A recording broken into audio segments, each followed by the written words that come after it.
one of the things I want to get into a little bit more detail on is the post collection. So you have this northern island where you're collecting from, and explain to us the process on how you get these animals from that island all the way to here in Manila.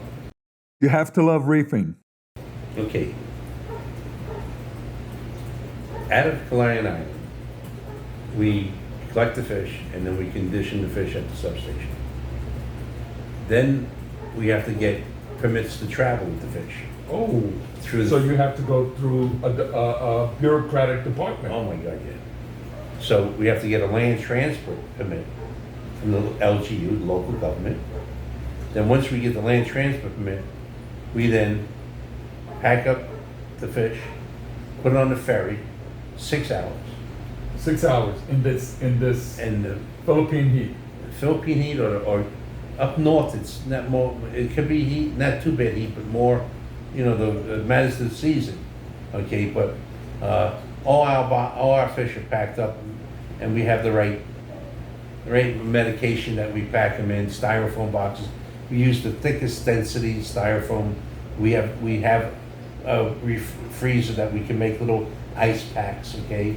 So we do it properly, okay?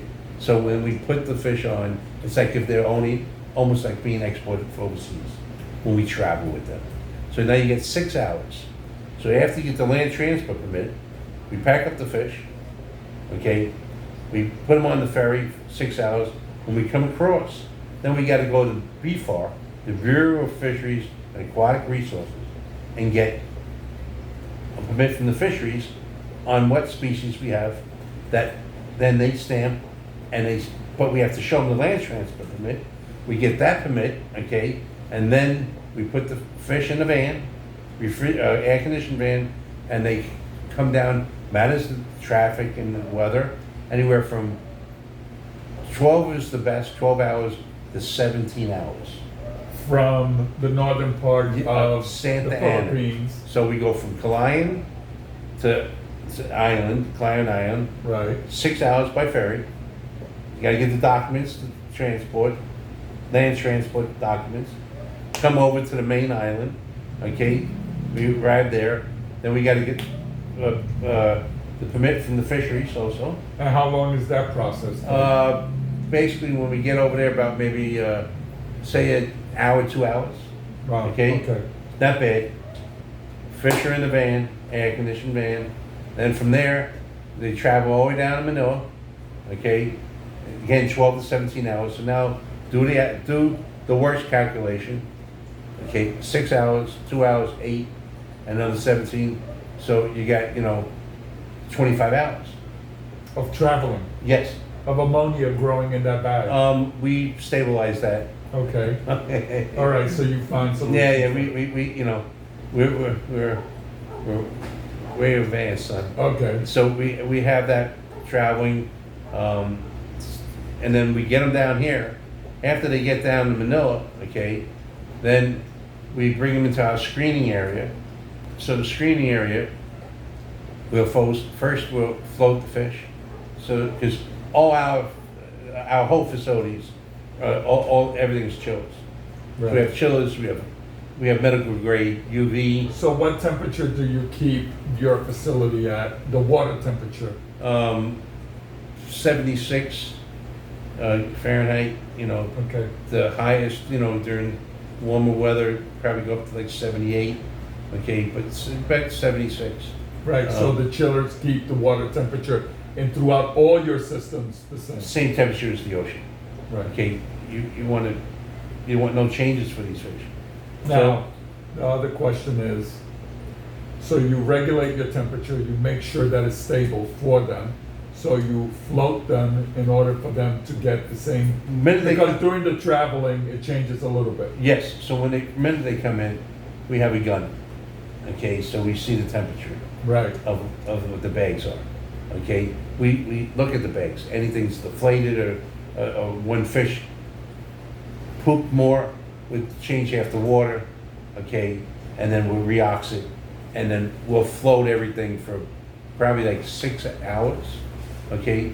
So with 6 hours, if the temperature's off by 1 degrees, 2 degrees, it'll slowly stabilize it in 6 hours.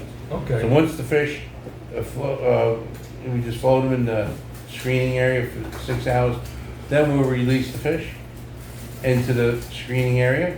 Now, are you also looking at salinity changes? Like, Everything's changed. so the natural salinity here in the Philippines is 28, 28, and you keep your system at 22, 22. So you bring it down, you dilute it. yes, slowly. Okay. So now when you dilute this, the water that's coming in with that fish from Cayenne Island, Lion Irons, Right. 28, 28, you acclimate the fish Very to slow. 22. yes, yes, Okay. very slow. That acclimation will be 12 hours. 12-hour Okay? acclimation. Yes, but we have a big facility. Right. So you, We have the proper facility that we can do that. So we'll acclimate the fish slowly, stabilize them, leave them the fish like that, or the long travel like that, 24 hours in the screening area. Stabilize them. Let them rest. What are you gonna rest for? Okay, so then they're in the screening area for 24 hours, and then the next day, well, now our screening area is capable of holding numerous locations. We have a huge screening area. So then we stabilize them there. Then once we move them into the fish system, the old freshwater depth, okay, again we have a. so you give them all freshwater dip Oh, to the minute they come out of clean the them up. we had screening area, everything gets freshwater depth. Okay? So the freshwater dip, how long of a process are these guys sitting in freshwater? Anywhere from, we have a timer, say 3 minutes. So about 3 minutes. Right. Okay. Because I know most shops do about 5 minutes. Right, but we have volume here, and we have, here in our facility, big body of water, we have the proper filtration, medical grade UV, ozone, chiller.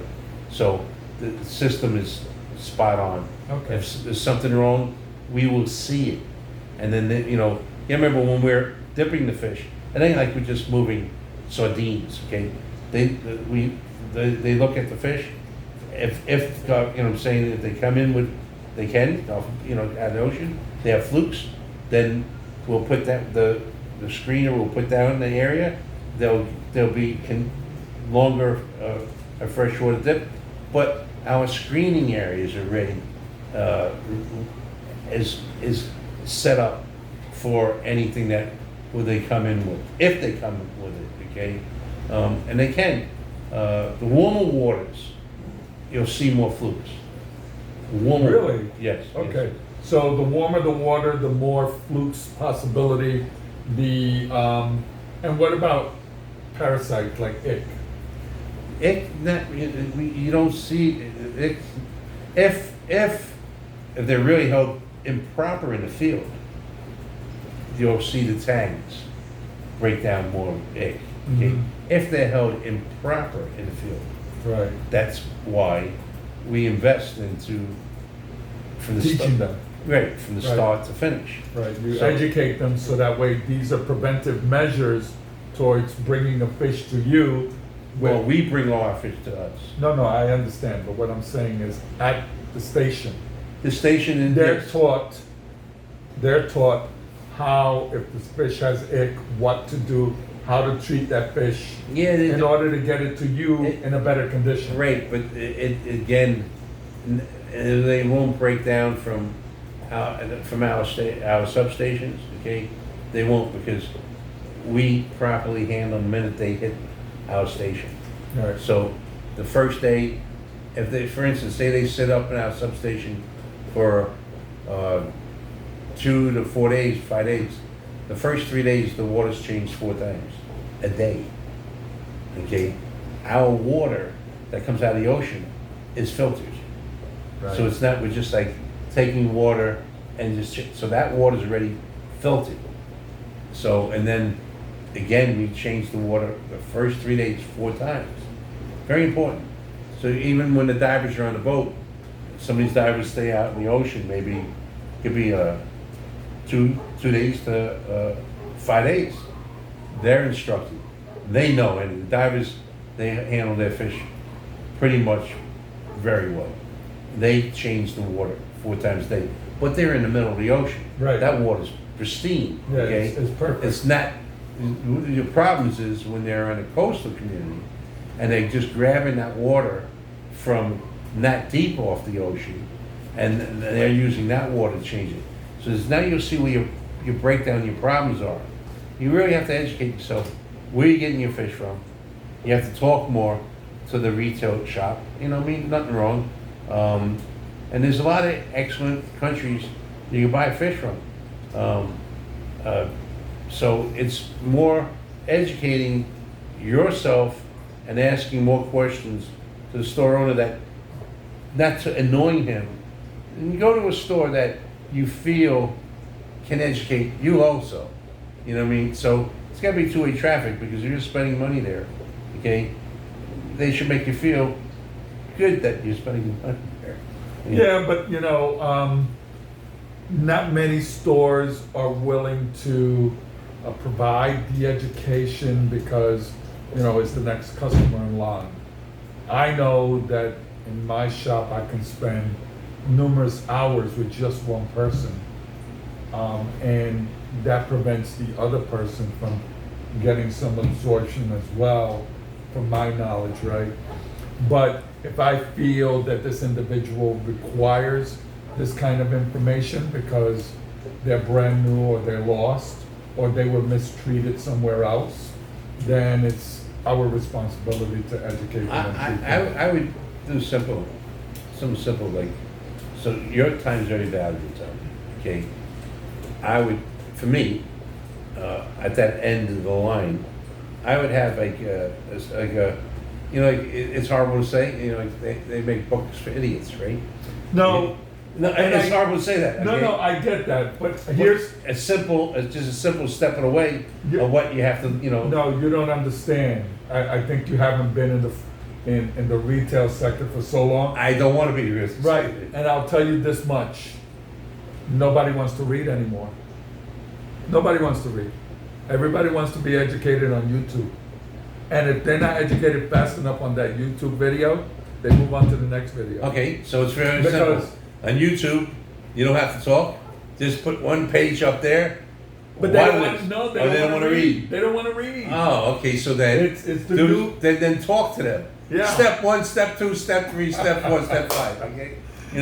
And that's what we have to do today. But reading is educational. No, it is, So but it's like But no, today's generation is far disconnected from that. Most people don't look. And it's true. I mean, my book is selling very well. However, most publishers, when Julian and I were doing my book, most publishers were telling Julian and myself, hey, you need to do your book online. I refuse. Still till today, I refuse to PDF my book and put it online. I will not do it. I will not, because Harvard University did a study, or I don't know if it's Yale or Harvard, but one of the two, and found that you retain more from a book than you do from a tablet or a screen. And those are the facts. So I believe that if I want everybody to retain the knowledge that I can provide them, it's going to be through the book. Yeah, And if you don't read. want to read, guess what? Read. Because I'm not going to PDF the book. No, I kind of but agree. It's the best fish medicine books, okay, or a book, and you pick it up and you And you read. can keep going back. Now, people say, oh, but it's online. And guess what? If you do not pay your subscription for RBS Fish World's website, that website leaves online. It's gone. So everybody thinks, oh, well, once it's on the internet, it's there forever. No, it's not. If Coca-Cola stops paying for the Coca-Cola website, that website disappears. Yeah. So that kind of knowledge disappears. However, the book, if you own it, it will never disappear. Yeah, you can damage the book. Yeah, it could wind up getting wet, but you can always buy another book. Right. You know, so this is what we're faced with, where on one-on-one, I'm able to educate, but to give them something to read, they'll put it in the bag and never look at it again. Never look at it again. So it is. However, I like the fact that you're explaining to us the process on how these fish wind up in your place. Right, And- so again, it goes back to how you handle the fish from the beginning of the field and coming down to us. So it's, the chemical aspect is irrelevant because it's how they handle the fish in the field. Right. And that's in any country. You got here in the Philippines, you got Indonesia, you got Sri Lanka, you Africa, got you got Kenya, Australia, you got look, we have Red Sea. Red Sea fish are the strongest fish in the world. Okay. But you know what? The salinity is 40, 45. No, believe it or not, the Red Sea is about 28, 30. Well, I'm talking about salinity. I'm not talking about specific gravity. Okay. In salinity, you're looking at, because in Qatar, our salinity is 40 to 45. Yeah, that's the Persian Gulf. And the Red Sea, it's even greater because the Red Sea doesn't have any runoff of fresh water. The Red Sea is all wind, removing the moisture or the creating evaporation. Well, I mean, you just brought to me something that I wasn't even aware of, and this is before you ship out a fish, you got to get this documentation, and then when you land the fish back in the same country, you have to review that documentation, create a new documentation, and To do it legally. yeah, to do it legally. And it's amazing to me that the red tape required to get, now let me ask you a question. Is there a cost factor to that? Are they charged? Yes. So, Yeah. there you go. So now you have who you're paying, running a station, paying for a document, paying for a document again, paying for gas, paying for the ferry. It's a miracle the fish are as cheap as they are. It is a miracle. It really is. It is a miracle. And we really fair. Okay, we are. This country's a great blessing for our industry, the Philippines. So you have a competition about 15 other exporters. About 15. I bet say Right. 20 active. And they go through all this red tape as well. They have to, right? Pretty much, or they pretty much do. Or there's backyard operators, we call them. See, here's the problem is the wholesale should know who they're buying from. It's not the cheapest fish; it's the best fish. Remember that. Well, Okay? and I tell this to the customers all the time because, let's face it, we as a retailer, That's also- to the wholesalers I'm talking. Right, no. That's to their fine. yeah, but we as retailers also are faced with the fact that we want to quarantine the fish. If we quarantine the fish, the cost of that fish just went up, Of course. right? But everybody wants to buy the cheaper fish, which Well- hasn't been quarantined, which hasn't been treated properly.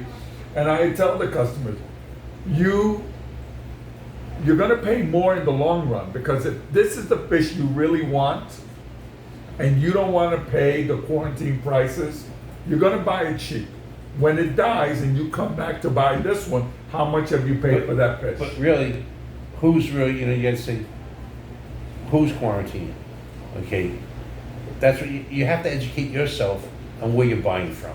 Again, it starts, go in the store, you got eyes, use them.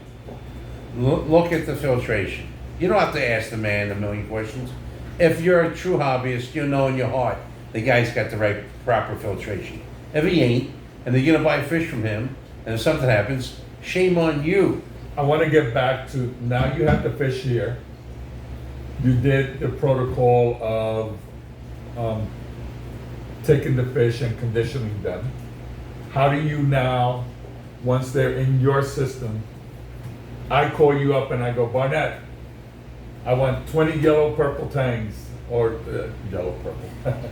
I want 20 purple tangs. Wouldn't that be another Frankenstein fish being made? in But the it street? exists. Huh? More Frankenstein fish But out it there. exists. I understand that, It's but called Yerpul. we call them Frankenstein. No, we call them Frankenstein fish. It's called Yerpul. No, I And call he's him- kind of cute though. Yeah, it's Frankenstein. Okay, Frankenstein. Okay, if it's meant by science, it's meant in the wild to be done that way.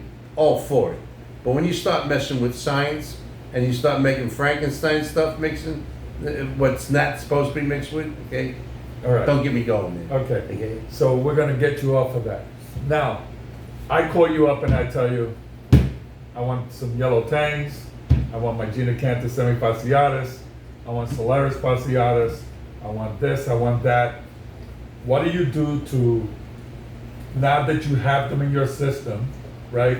How long are you holding the fish before you satisfy Tony's order? Okay, when the fish come in from the field, they're being conditioned in the field from, let's start. When they travel into here, we condition them. We'll look at, we'll know what station it came from and how long the trip was. Then we condition the fish here anywhere from 3 to 5 days, okay? If it needs to be cleaned out longer, then it could be up to 10 days, okay? All the fish are, again, screened, then we freshwater dip them, okay? All our systems have chillers, ozone, skimmers, medical grade UV, okay? We only use hot test equipment here at our Hot, facility, Yeah. you know, so. Very good equipment, by the way. Hawk is considered almost it is considered laboratory grade testing. Yes, that's what all the public aquariums use. Yes. Okay, so I would, it's for us, it's the most accurate. I can't look at charts that different color. Okay, no. So Hawk for us is the best equipment. So we use Hawk in all our facilities throughout the world. And then once the fish are conditioned, I'll send you a stock report. You'll be emailed a stock report. Whatever's on that stock report, they're ready for shipment. Okay. Then we don't put everything on, okay? Only what's ready for shipment goes on that stock report. So what's on that is ready for shipment. Yes, we're in a perishable business here. So, it ain't gonna be 100%, it's impossible. It's perishable. So what our really target is, anything below 3% would be excellent, okay? And below 5% would be a good shipment. You go above 5%, then you have to work with the person who brought in. We want, basically you have to have pictures within 24 hours, laid out properly, okay? We want to have all your parameters, the parameters that the fish came in. You remember, when you bring in fish, especially if you're a wholesaler, you're responsible, is when you're clearing the fish, don't just pick them up at the airport and you run with them. You should be testing the temperature right there when they're on the dock of bringing them in. They have these guns now, you can just point at the box, give you the temperature. If the temperature's off, then the airlines have improperly stored them in the plane in the wrong area. Then you have to file a report with the manager and have that report written up. If not, if you take the fish off the airport and you take them away, you're dead man walking. It's all on you. And then that's the problem, is, what I see now, everybody's trying to take the easiest way out, okay? And some companies are really on the money. But if you all want to be on the money and everything, and it's easy to do, you have to have, when those fish come in, right off the bat, you can't just take them out of the airport. You got to test the temperature right there. And then, because again, the perishable business, it takes a lot of work. And these wholesalers really work hard, don't get me wrong. Oh, I see it. I go to Sea Dwelling Creatures, or I go to Quality, and when I visit them, you can see the hard work that they put into acclimating their fish. You know, it's not about the beauty of the place, it's about the mechanism of the place and how they're treating their fish. Right, right, and believe it or not, we have a lot of accounts.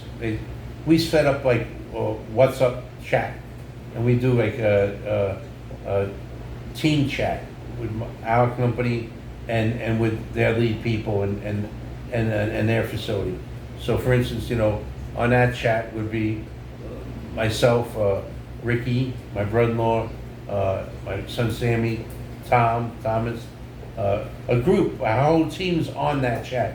So somebody can see that in case there's something happened, okay? Most of the time, everybody's looking at it. And then in the United States, we'll set it up like, you know, throughout the world, we set it up with everybody on WhatsApp. A very friendly app to use. And then we can nip it in the butt and see if what took place. But again, once those fish wheels are up,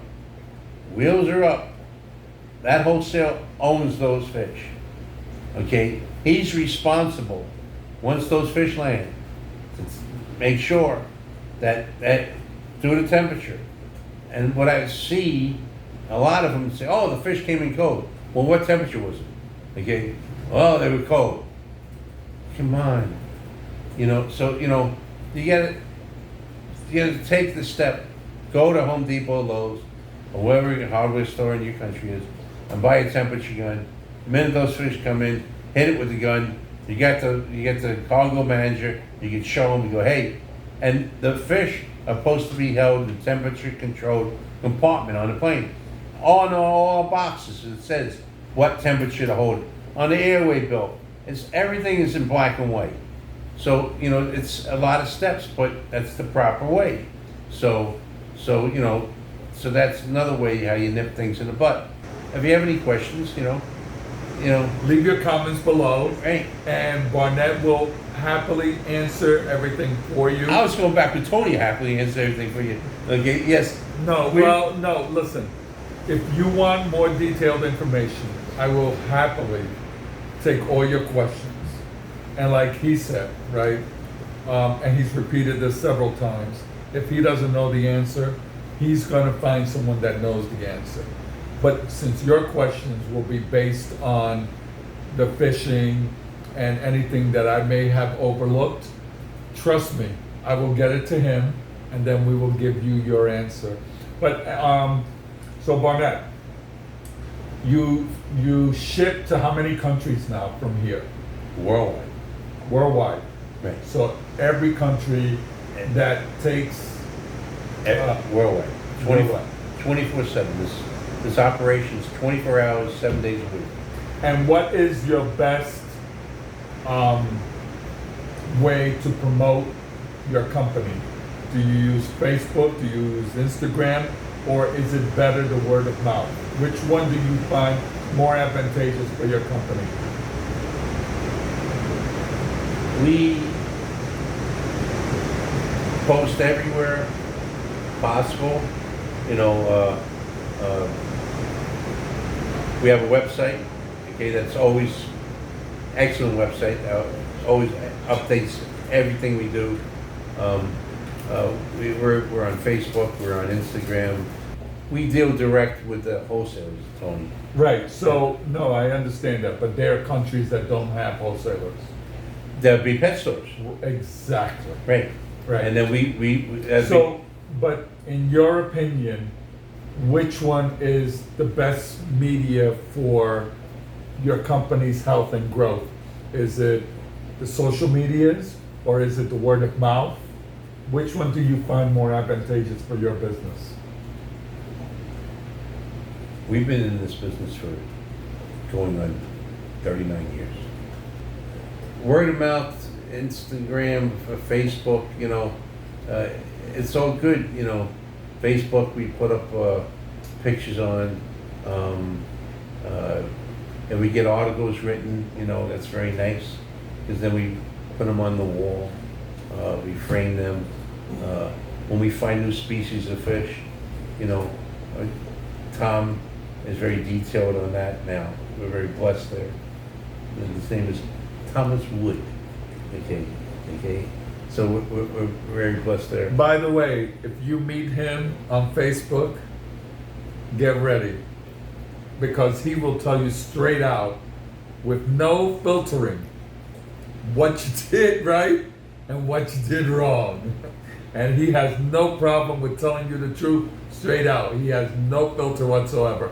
And you know what? That is what I appreciate most of him. Okay, well, Because he doesn't play around. And you know what? Barnett has him very busy here, making sure that the quality of everything that runs in this place is held to a high standard. And by having Tom involved, it provides that kind of high standard. So Tom, if he has the time to talk to you online, he will. But again, be ready, because he's really blunt about his approach and his feelings about everything aquatic. yeah, well, it's simple. It's black and white. There's no gray areas. And so, we're very blessed to be friends for all these years, okay?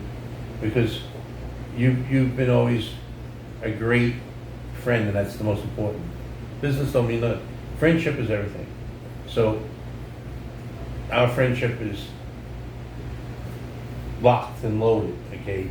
People like talking and everything, but actions speak louder than words. You're all action, okay? I appreciate that. We're very blessed. Believe me, very blessed to have you, as part of our family, okay? Thank you. So, and all the people you introduce us to, it's always solid people. So, again, it's the olive branch that you reach out and make. A spider's web is tremendous because it just Many connections. exactly. So and family is everything. For me, family is the most important. Life is family. Family is life. My wife, who's the backbone of our company, okay, forensic accountant. Just I can't live without her. I wouldn't be able to live without her. Simple and plain. It's scary. Man, oh, stop crying again. She means the world to you. Oh my God. And I've met her several times, Don't wanna know. and she is a truly an amazing woman. Living angel. Oh, she's really, she's an inspiration to this company. Barnett, it was a pleasure being here with you today. We have another day to spend here, and I would have to say that this is an incredible human being, and he opened his arms to me. We hadn't seen each other in many years, my God. And we've known each other for a long time, but what he has done here for us in this industry is amazing. So with that being said, is there anyone you want to show your gratitude towards? Yes, we're a family-run business, soup to nuts, how our company operates. So, my wife, Morrison Shupman, Sammy Shupman, Ricky Sabayan, Raymond Sabayan, Christine Sabayan, Diane Sabayan. Oh no, they're married now. I'm sorry. So Christine Ramos, Diane Lopez, okay, Raymond's daughter Kay Sabayan, Mark, Alvin, Mark Ramos and Alvin Sabayan. I can go on and on. So my family's everything to me. And then everybody in the industry that supports us, I want to give my thanks to you, okay, with this frontline work that we're doing. You all know who you are, but again, I want to give great thanks out to Ellen Segrist, Segrist Farms, Sandy Moore, Barry Sumpe, Peach Reed, Fishmart, and she just retired. God bless you. Quality Marine, Chris, Fred on Underwater World, uh, Herbert, Nagel in Germany, Aquarium Dijabot, Richard Watt Young in Hong Kong. I can go on, it's 38 years, everybody. I can go on a list. It'd be like Academy Award, they're gonna throw me off the stage. We're gonna bring the hook out very soon. Right, so, thank you, but I want to, again, also thank, Thomas Wood, that's been over here now for 7 years, assisting. Met him in, Saudi Arabia when, he was working for Isham Trading. Basically, that was our company that we were working with, Isham Trading, that was in Saudi Arabia. Then Steve Robinson, that's been here training the divers since the 80s. The Bureau of Fisheries, I'd like to thank General Esperon, okay, that's done more for our industry than you could ever imagine in a lifetime, okay? Now he's really a great man, okay? And then, all the fisheries departments, the Bureau of Fisheries here in the Philippines for all these years, working hand to hand with us, and also in countries as of Solomon Islands with Director Ed Ilawano. I probably pronounced his last name wrong, like I do all the time. And then in Papua New Guinea, MD Justin Elikani. There's so many people I could thank. Again, I could go on and on. But again, my wife is the cornerstone of my life. Corazon Shutman.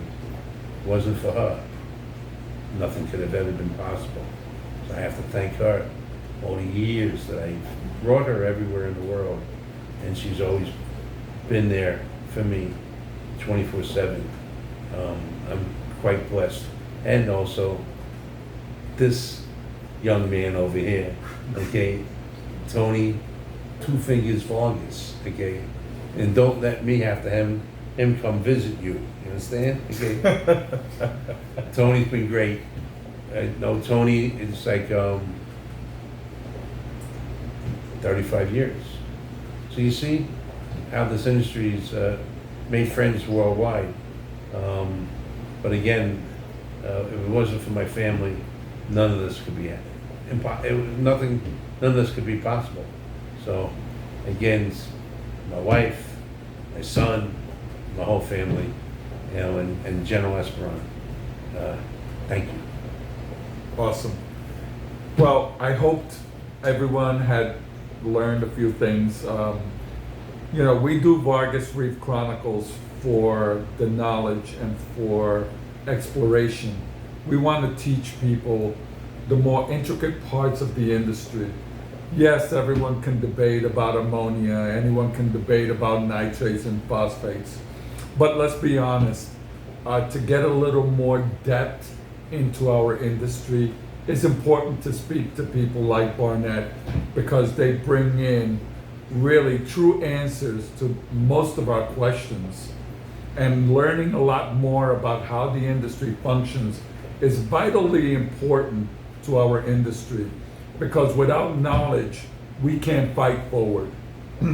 So if you have any comments, if you have any requests, please leave your comments below. And please hit that notification bell, like the episode, and also subscribe. We will do anything in our power to make you more knowledgeable with our industry. There's a lot more to come. Vargas Reef is going to focus on that. And before we leave, one more thing. Barnett, do you have any parting words for our audience? Yes, I greatly appreciate you listening to us. Me, I'm talking probably too much, okay, but I'm from New York. And we talk from our heart, okay? It's just how it is. So I really appreciate everybody. Stay strong, stay healthy, stay blessed. We have a great industry, okay? great hobbies, best hobby in the world. Okay, education is the key. Okay, so again, if you don't know something, always ask. Okay, there's somebody there that can always help. And again, thank you for tuning into this. I don't know how Tony's gonna edit it and everything, because it's quite long, but you know, you're on the front line. This is the real deal here, okay? So you're not getting, you know, smoke and mirrors. So again, I greatly appreciate everybody throughout the world, and God bless everybody. Stay healthy. You have to love reefing. Nice.